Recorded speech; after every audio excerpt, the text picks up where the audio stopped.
தூதர் ஸல்லல்லாஹு அலைஹி வஸல்லம் சொன்னது வலதுன் சாலிஹுன் யதுஊ லஹு, நல்ல குழந்தை அவருக்காக வேண்டி செய்யக்கூடிய பிரார்த்தனை என்று அல்லாஹ்வுடைய தூதர் ஸல்லல்லாஹு அலைஹி வஸல்லம் சொன்னாங்க. இப்ப நாம நம்முடைய தாய் தந்தையர்களுக்காக வேண்டி பிரார்த்தனை செய்கிறோமா? ஒவ்வொரு நேரமும் சந்தர்ப்பம் கிடைக்கும் போதெல்லாம் செஞ்சுக்கிட்டே இருக்கணும்.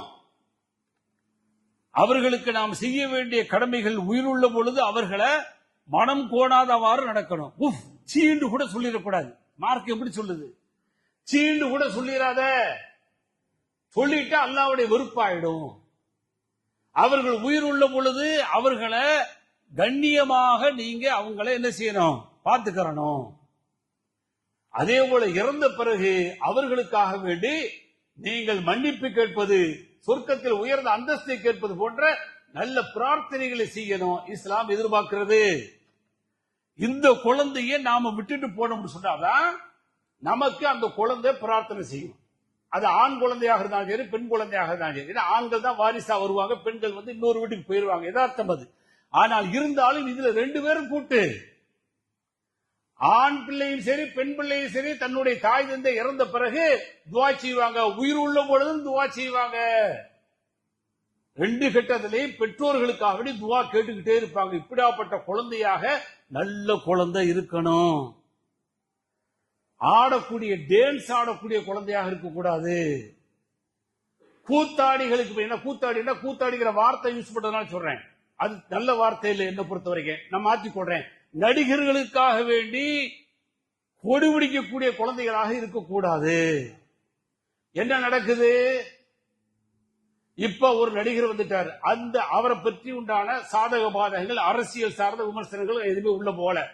அரசியல் என்பது யாரு வேண்டாலும் வரலாம் போகலாம், அது அவங்களுடைய விருப்பம், அது சரியா? ஆனா ஒரு இஸ்லாமிய சமுதாயம் என்பது எப்படி நடந்து கொள்ளணும்? ஒரு அரசியல் தலைவராக இருந்தால் அரசியல் தலைவரை எப்படி பார்க்கணுமோ அப்படிதான் பார்க்கணும். முடிஞ்சு போச்சு. ஆன்மீக தலைவரை எப்படி பார்க்கணும் அப்படித்தான் பார்க்கணும். நடிகரை பொறுத்த வரைக்கும் நாம கண்டுகொள்ளவே கூடாது. அது சாக்கடை. அரசியலை பார்க்கலாம், ஆன்மீகத்தை பார்க்கலாம், இன்னும் பல வழிகாட்டல் ஆசிரியர்கள் ஆசான்கள் இருந்தா அவர்களை பார்க்கலாம், தப்பு கிடையாது. அவர்களை நேசிக்கலாம், தப்பு கிடையாது. ஆனால் அவர்களை கண்மூடித்தனமாக பின்பற்றுவது இருக்குது பாருங்க, இது இஸ்லாமிய சமூகம் செய்யக்கூடிய செயலான்னு சொன்ன செயலே கிடையாது. இதைத்தான் நீங்க வந்து பிளாஷ் பண்ணிக்கிட்டே இருப்பாங்க. இப்ப நடிகர் யாராவது வந்து என்னைக்காவது வந்து சும்மா ஓசியில நடிச்சு நான் இது எனக்கு பிழைப்பே இல்லைன்னு சொல்லி எந்த ஒரு நடிகராவது இருக்காரு இல்லையா? உலகத்துல இங்கெல்லாம் நடிக்கிறாங்களோ, ஆண்கள் பெண்கள் நடிக்கிறாங்களோ, எல்லாருமே பைசாக்காவது நடிக்கிறாங்க. ஆனால் அவர்கள் பல கோடிகள் வாங்கிட்டு நடிக்கிறாங்க. இவன் பல ஆயிரக்கணக்கான ரூபாய்களை கொடுத்து கொண்டு போய் பார்க்கறான், பார்த்துட்டு வெறி ஆயிடுறான். இவர் தான் நமக்கான வழிகாட்டி அப்படின்னு சொல்லி அதுல பெண்கள் நடந்து கொள்ளக்கூடிய காட்சிகளை பார்த்தா ரொம்ப கேவலமா இருக்குதுங்க. திருவாரூர் நாகை மாவட்டத்துக்கு போறாரு, போன உடனே அங்க பாத்தீங்கன்னா புர்காவோடு வர்ற, எதுக்கு இப்படி வந்து கேவலப்படுத்துற? எனக்கு ஒண்ணு வழங்கல. இஸ்லாமிய அடையாள சின்னத்தோடு வந்து கேவலப்படுத்தாத. நீ கேவலப்படுத்துற யார? இஸ்லாத்தை கேவலப்படுத்துற. இதுல வர நக்காபு கூடும் கூடாதுங்கிற பிரச்சனை. ஆனா நக்காபையும் சேர்த்து போட்டு முகத்தை காட்டுறதுக்கு வெக்கமா இருக்குல்ல, முகத்தை காட்டுறதுக்கு வெக்கமா இருக்கு, உன்னுடைய உடலை காட்டுறதுக்கு வெக்கமா இருக்கு. அவன் அந்த அறகுறை ஆடையோடு அவனு நடிச்சான். அறகுறைய கண் கூசக்கூடிய அளவுக்கு, வாய் கூசக்கூடிய அளவுக்கு உண்டான கேவலமான அந்த உடையோடு அல்லது அறகுறை ஆடையோடு உள்ள பெண்ணோடு நடிச்சான். அவனை பார்க்கறதுக்கு நீ வந்துட்டு அப்படி இஸ்லாமிய உடை போட்டு நிக்கிற கொடுமையா இருக்கா இல்லையா? இப்ப கரூர்ல பாத்திமா பேர் யாருங்க? அல்லாஹ் அக்பர். பாத்திமாங்கிற பெண்ணும் மௌத். 41 பேர்ல பாத்திமாங்கிற பெண்ணு, திண்டுக்கல் மாவட்டத்தை சார்ந்த பெண்ணு வந்து மௌத். இது நல்லா இருக்கு, அசிங்கமா இல்லது? இது வந்து துவா செய்யுமா? அது இன்னும் சிலர் பாத்தீங்கன்னா இதுக்கு முன்னாடி மாநாட்டுல எனக்கு தொழுக எல்லாம் தொழுகன்னு சொன்னாங்க. இல்ல நான் போய் அவரை பார்த்துருவேன் சொர்க்கம் போற மாதிரி. எங்க போச்சு? அவரை பார்த்தா முடிஞ்சு போச்சு, சொர்க்கம் போச்சு. அவரை நீ திரையில பார்த்த, திரையில பாக்குற ஆளா நிஜத்துல இருப்பாரு இல்லையே. திரையில 100 பேர் வந்து அடிக்கிற ஆளு, ஆனா அன்னைக்கு வந்து சின்ன இன்சிடென்ட் மாதிரி தெரியவும் ஓடிப்பட்டாரு. பெருசா தெரிஞ்சிருந்தா அவ்வளவுதான் பேண்டு இருப்பாரு. அதெல்லாம் நடந்திருக்காங்க. ஆக இந்த திரையில பார்க்கக்கூடிய இந்த காட்சிகள்லாம் பார்த்துட்டு ஒரிஜினல் ரியாலிட்டி மாதிரி நம்பி இன்றைக்கு மற்ற சமூகம் போகுது. அதை பத்தி நம்ம விமர்சனம் பண்ண தேவையில்லை, அது அவர்களுக்கான விருப்பம் அது. ஆனால் இஸ்லாமிய சமூகத்தை சார்ந்தவர்கள், தெரிந்த அடையாளம் தெரிந்தவர்கள், இவங்க அடையாளம் தெரியாத நிறைய மக்கள் போறாங்க அப்படின்னு சொன்னா இவர்கள் நமக்காக பின்னாடி துவா செய்யக்கூடிய பிள்ளைகளாக இருப்பாங்களா? யோசித்து பாருங்க. இது ஏதோ ஒரு ஜமாத்தை சார்ந்த பெண்ணு தானே இது. அந்த ஜமாத்காரங்களுக்கு ரோசம் இல்லையா? அவங்க என்ன செய்யணும்? இது மாதிரி நடிகரை பார்க்க போய் இவ்வளவு பெரிய கேவலமான வார்த்தைகளை சொல்றீங்க, இஸ்லாத்துக்கு புறம்பான வார்த்தைகள் எல்லாம் பயன்படுத்துறாங்க, அதனால உங்களை வந்து ஊர் நீக்க செய்யறேன்னு சொல்லி நீக்கி வைக்கல பாப்பான். நெஞ்சில தக்பீர் கட்டுனா ஊர் நீக்கி வைக்கிறான், தொப்பி போடலண்டா ஊர் நீக்கான். என்னையா அது ஒன்று விளங்கல எனக்கு. ஜனாசா அடக்கம் பண்ணும் போது சண்டை, நான் தான் ஜனாசா துருவு வைப்பேன் அத்தாவுக்கு அப்படின்னு சொன்னா நீ எல்லாம் துணு வைக்க கூடாது, நான் துருவு வைப்பேன், நான் ஒரு மாதிரியா துருவு வைப்பேன். சூரத்துல ஃபாத்தியா ஓதாம துருவு வைப்பாரு நம்ம ஊர்ல முதலாவது தக்பீர்ல. அந்த ஜனாசா எப்படி சேரும்? ஹதீஸ் இல்லையே. முதலாவது தக்பீர்ல சூரத்துல ஃபாத்தியா ஓதினா தான் ஜனாசாவுடைய தொழுகையுடைய ஸ்டார்டிங். அது முதல் தக்பீர்ல சூரத்துல ஃபாத்தியா ஓதியே ஆகணும். நான் ஓத மாட்டேன்னு பிடிவாதமா இருந்து தொழு வைக்கிறாரு. அதான் நடக்குது. ஹனஃபி மஹல்லாக்கள் எங்க இருக்கிறதோ அதுல பூரா அவங்களுடைய சட்டம் சூரத்துல் ஃபாத்தியா ஓதக்கூடாது முதலாவது தக்பீரில்.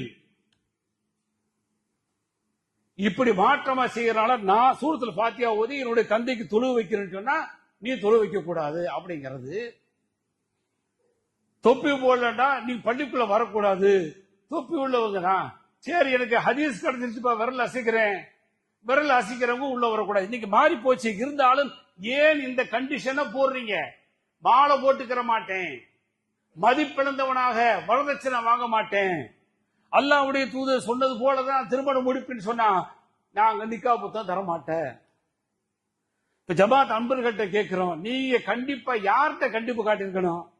இந்த குடும்பங்களை கண்டுபிடிச்சு, இந்த ஊர்க்காரங்களை கண்டுபிடிச்சு அவங்க மேல நடவடிக்கை எடுத்திருக்கணுமா இல்லையா? சினிமா என்பது சரியான ஒரு வழிகாட்டுதலா இல்லையேங்க. சினிமா பார்ப்பது ஒரு முஸ்லிமுடைய பார்வையாது. சினிமா என்பது பார்க்கக்கூடிய ஒன்றா? கன்றாவது இல்ல அது. அது எந்த கண் கொண்டு பார்க்கிறோம்? அது பார்ப்பதற்கே தகுதியற்ற ஒன்று. ஆனால் அது நடித்தவரை வந்து நான் தலைவராக ஏற்றுக்கொள்றேன், அவர் இல்லைன்னா நான் செத்து போயிருவேன், அவரே கடவுள் என்று சொல்லக்கூடிய அளவிற்கு வார்த்தைகள் இஸ்லாமிய பெண்களிடமிருந்து வருகிறது சொன்னால் எவ்வளவு பெரிய ஆடல், எவ்வளவு பெரிய வேகம் வருது பாருங்க. எவ்வளவு பெரிய வெறி ஆயிட்டாங்க, மோகம். அதனால உங்களுடைய குழந்தைகளை ரொம்ப பாதுகாருங்க. வரும்போது ஒரு சகோதரர் சொல்லிட்டு வர்றாரு, அத்தாட்ட கேட்கிறாரு, அத்தா இந்த ஊருக்கு வர்றாரு போறேன் அப்படின்னு சொல்லி அவர் தடுக்கிறாரு. அப்ப எவ்வளவு வெறி பாருங்க. படத்துல பார்த்து பார்த்து ஊறி போய் நேர்ல போய் பாத்தரணும். நேர்ல ஒரு தடவை பார்த்தே எல்லாம் முடிஞ்சு போச்சான். புருஷன் வேணாங்க வந்தேன் பேட்டி, தாய் வேணாங்க வந்தேன் பேட்டி. பேட்டி இருக்கு பாருங்க, பேட்டி 8 or 9 நினைக்கிறேன், கூட குறைய இருக்கலாம். குழந்தைகளையும் தூக்கிட்டு வந்து மூத்தாக்குற என்ன அறிவுள்ள ஜீவன், அறிவுள்ள சமூகமாக. அதான் ஒரு ஒரு என்னது ஒரு வீடியோ கேட்டிருப்ப, பெரியார் இருந்தா கூழ்முட்ட சமூகம்னு சொல்லியிருப்பாரு, மட சமூகம்னு சொல்லியிருப்பாரு. அதே போல எம்ஆர் ராதா நினைக்கிறேன் ஏதோ ஒருத்தர் அவரு சொல்லியிருந்தா எங்கடா அந்த கூட்டாடி முன்னாடி போய் உங்களுடைய வாழ்நாளை கெடுக்கிறீங்கன்னு சொல்லியிருப்பாரு. இந்த நேரத்துல அவர் 2 பேரும் இல்லாம போயிட்டாங்கன்னு அவர் ஆதங்கப்படுறாரு ஒருத்தர் வந்து தன்னுடைய பதிவுல. அப்ப எந்த அளவுக்கு பாருங்க. இந்த குறிப்பாக இந்த தமிழ்நாட்டை பொறுத்த வரைக்கும் திராவிட சிந்தனையோடு கொண்டு வந்தாங்க. அந்த சிந்தனை சரியா தவறா அது உள்ள போல, எதுவுமே உள்ள போக கூடாது, டைம் இல்ல. அப்ப அந்த சிந்தனை வேற மாதிரி உருவாக்கப்பட்டவன், சமூக நீதி என்று உருவாக்கப்பட்டவன், அதுல வந்து அறிவுக்கு வேலை அப்படிங்கிற அளவுக்கு அறிவு ஜீவிகளை வளர்த்த ஊரு. இன்னைக்கு உண்மையிலேயே கல்வியில நல்ல கொஞ்சம் தரம் வாய்ந்ததாக உருவெடுத்துக்கிட்டு இருக்கக்கூடிய அந்த சமூகத்துல இவ்வளவு பெரிய கேவலம் நடக்கிறது. அதுல நம்முடைய சமூகத்துடைய இளைஞர்களும் இளைஞர்களும் உள்ள போறாங்கன்னு சொன்னா தயவு செய்து இங்க இருக்கக்கூடிய உங்களுடைய உறவுகள் இருந்தாலோ அல்லது உங்க ஊர்க்காரங்கள் இருந்தாலோ அல்லது உங்களுடைய அக்கம் பக்கத்தில் உள்ளவங்களா இருந்தாலோ நீங்க கொஞ்சம் முயற்சி பண்ணி இதற்கான கொஞ்சம் தர்பியா என்று சொல்லக்கூடிய ஒழுக்க பயிற்சிகளை ஒவ்வொரு மஹல்லாக்களையும் நீங்க கொடுத்தே ஆகணும். கொடுக்கலன்னு சொன்னா இந்த சமூகம் எங்க போய் முடியும்னு தெரியல. அவர் அரசியலுக்கு வர்றாரு, அரசியல் தலைவரா ஏத்துக்க, நீ போய் ஓட்டு போடு, அதெல்லாம் உரிமை, அதை பத்தி நான் பேசவே வரல.